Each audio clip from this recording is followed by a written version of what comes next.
Mort de Marcel Zanini, le musicien, interprète du tube Tu veux pas, est décédé à l'âge de 99 ans. Un visage reconnaissable, une moustache, des lunettes rondes, une collection de bobs, Marcel Zanini était un artiste reconnu et apprécié par de nombreux professionnels, mais aussi par le grand public. Ce musicien a conquis les cœurs de millions de mélomanes avec sa clarinette et son saxophone. Le jazz, c'est toute ma vie. C'est une passion, une malade.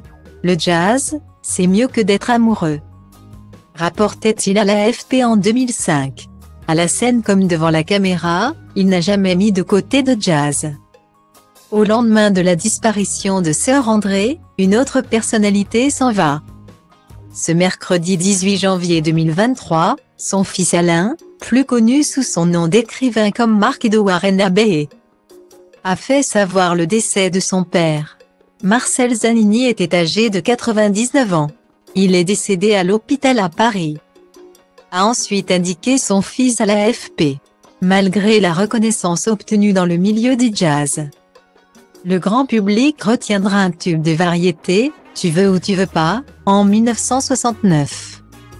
Selon la légende, cette chanson aurait été adaptée rapidement, en 15 minutes. Ce célèbre tube, repris plus tard par Brigitte Bardot, a même été refusé par Eddie Mitchell, qui a fait parler de lui après ses vives critiques contre la Star Academy. Le parcours de Marcel Zanini force le respect. Né à Istanbul en septembre 1923, il arrive en France avec ses parents en 1930. Il ne sera pas fait pour l'école. C'est une certitude. Il a un don, un talent pour la musique.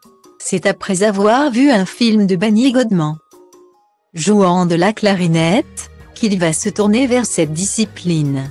La première fois que j'ai soufflé dedans, j'ai joué une note. Elle était peut-être fausse, mais elle jazz, confiait Marcel Zanini à l'AFP en 2005. Marcel Zanini enregistrera ses premiers disques à Paris, avant de se produire le soir. C'est ainsi qu'il gagnera en notoriété auprès de l'industrie musicale pour pouvoir ensuite jouer avec Georges Brassens, notamment.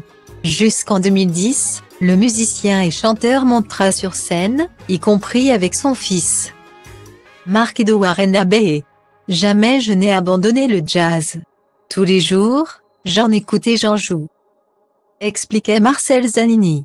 Avec la disparition du musicien, âgé de 99 ans, un morceau de jazz s'en va, qui restera inoubliable dans nos oreilles.